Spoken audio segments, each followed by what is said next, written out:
In 2021, the world got its first real dose of Ice Spice, who was from the Bronx, New York. She is Dominican and Nigerian. She has the look, but at first, nothing was moving. She had some tracks, but it was still underground. By the time early 2022, she started popping in drill circles, but the breakthrough in 2022 was magnificent. Munch Feeling You goes crazy on social media. Drake co-signs a song, and as you know, she starts getting popping on TikTok. By 2023, she's out of here. She's supposed to be a global superstar, and everything's supposed to end happily ever after, right? This guy, Dr. Chambers, is claiming that Ice Spice stole the beat, hook, lyrics, and the narrative context of the song. Dr. Chambers is alleging that he thinks Riot, which is Ice Spice's producer, may have heard his song on the radio or heard him performing it live and then went and copycatted the track. Now they saying that Ice Spice is copying people's songs. I mean, hey, listen, that's just a coincidence. That don't mean that it's really happening, right? But it got worse. Ice Spice is being accused of buying views for her Baddie Baddie music video. Now, I'm not saying it's true, but honestly, the views jumped up real quick. Mind you, even the audio is still sitting at only like 600,000. Even the likes are at 26,000 for this video. And everyone is in the comments, damn, you bought views? Damn, she buying views? She went from 79,000 to 6.7 million views in 10 hours? Everybody was saying that she was ruining her career. You know, things was going up, going down. I mean, she was dating NFL athletes and everything like that.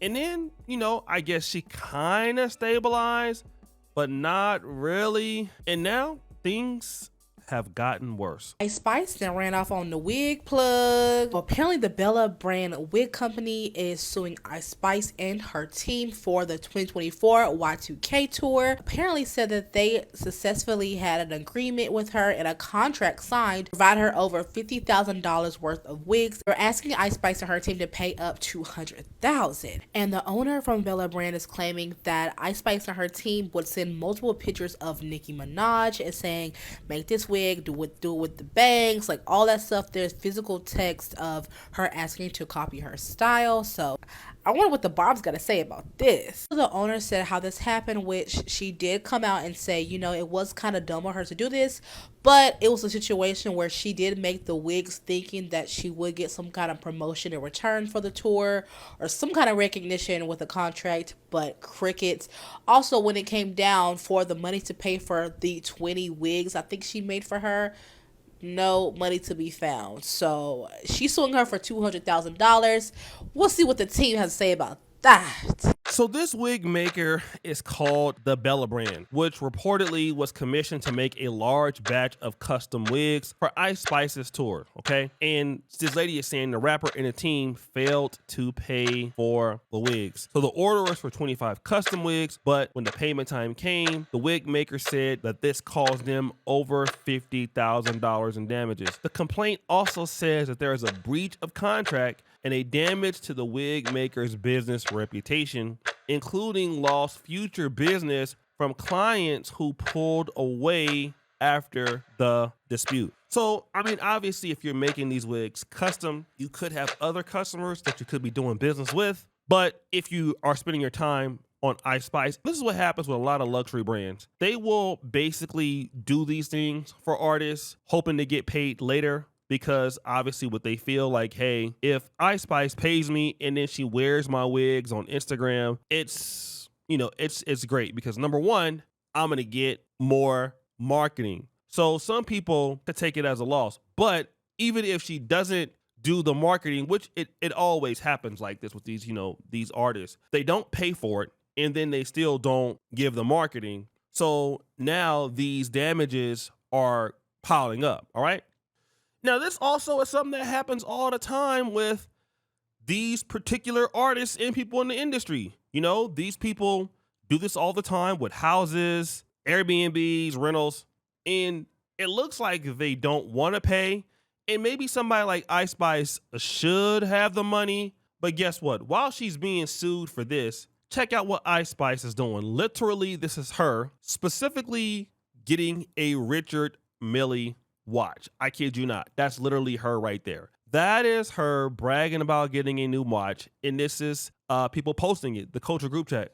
Ice Spice spends $250,000 on Richard Mille in NYC with Benny the jeweler. Now that's crazy, right? So for people that you owe money, you don't want to pay them, but you will take $250,000 and go spend money with Benny the jeweler on a Richard Mille watch while you're literally being sued by a service provider that you owe money to, okay? Like, this is actual crazy. But do you guys know what? People like Gucci and Christian Dior and Louis Vuitton, they are the Rolex and the Bentleys of the fashion industry. So they do not need a celebrity to showcase their latest design to sell it. They don't. So when you see these rappers and singers and stuff in the music industry showing their clothes and their houses and all that stuff, I really think they're getting all that stuff on credit. And the music industry is like, you work for me, we give you all these gifts.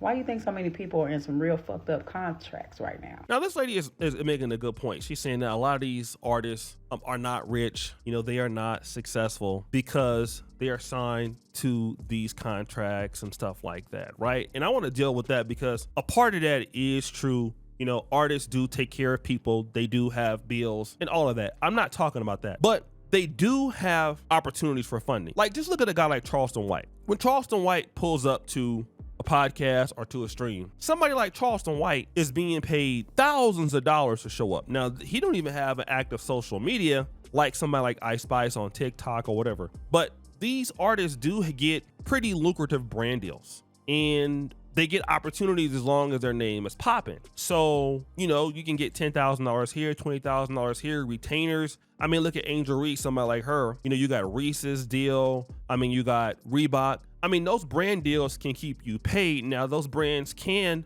come and go, but it does give you enough money to buy something like Richard Mille. Like, she's not broke, okay? It's just that she picks and chooses who she does want to pay. And then the person makes another statement that I want to talk about. And also, in our community, we always talk about if we had millions of dollars, how we would buy up the block, how we would help our people and stuff. And you don't see them doing that. And people think it's because they're selfish.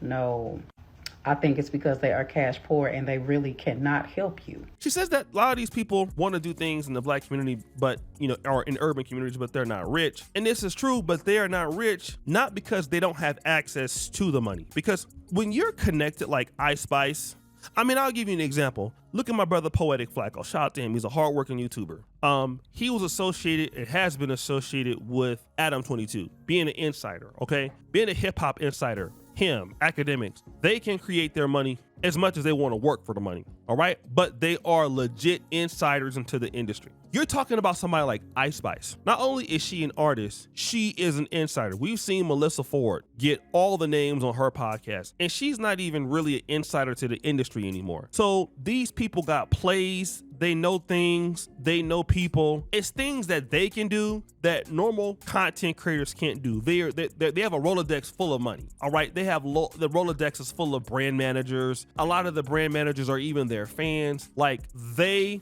can make a lot of things happen. But because of poor money management, bad business practices, not reinvesting in the right things, and treating vendors poorly, basically this is what kills the business, all right? Stuff like this. This is the same thing that happened with Sean Kingston, creating such a bad will, right, in the business that nobody wants to work with you. And I'm here to tell you like this. If you get a lot of money and the ability to do business, treating people fairly and paying bills on time, I know it's an American thing to pay bills on time, but just doing that, honoring collaborations, keeping up with your word, keeps you in the industry so much. Number one, as a content creator, it keeps you in the industry. As a performer, it keeps you in any industry. And I hate to say this because y'all don't get mad when we're talking about Black business. One of the reasons why you can do well in Black business is because so many people do not do that. And it just literally opens the opportunity and the door for you. You owe somebody some money, why don't you just pay them? Like, it is so simple to do that.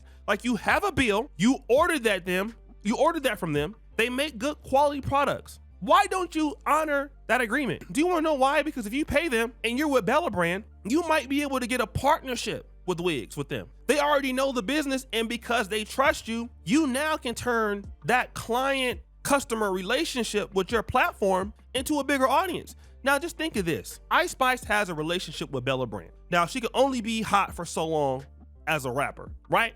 But you have all these guys live streaming, you know, Kai Cenat, DDG, whoever else, Plague Max. You know, all these particular dudes. Now, what do you have the opportunity to do? You have the opportunity to leverage your business consumer base. And now you can do that because why? Well, you have made good relationships, so they can say, listen, we're gonna come up with the Ice Spice wig. Now you come up with the Ice Spice wig, they designed it, you promote it. Let's say you sell 1,000 wigs. Each one of those wigs is $1,000 and you get $200. You've already made $200,000 by just maintaining that level of partnership. This was some of the good marketing and brand collaborations that Diddy did with Diageo. We've seen it with Ciroc. These are money-making opportunities that become lost in translation because, oh, well, I'm Ice Spice, I don't want to pay him. So I'd rather go pay Richard Mille, the money, who doesn't need the money, instead of Bella Brand, and that sounds like a black business, and then I can just scale with them. We can go all kind of the hair industry. You know, we can do hair industry tours. We can do all kind of black beauty tours. You know, we can go over to the Caribbean with it. We can go over to Africa with it. We have a market base, and then we can get influencers to help sell it. You just missed out on a business opportunity because you wanted to be an asshole, which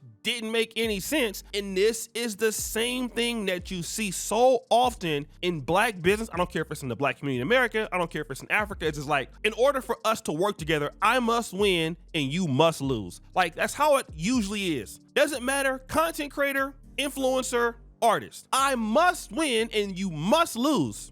And it's crazy because you can both win. Why do you want to create distrust when you don't have to create distrust? You literally do not have to do that and you can be successful. So if your career starts falling off in any way, you now have a transition point. But what's going to happen, because some people like Ice Spice, you don't want to pay, you would rather floss and stunt. So when you need people in the industry, they don't help you anymore. Then you start to slowly, your career suffocates out. And then you have no literal lateral move. You're out of the industry and those bills just keep on coming. The end, you're canceled.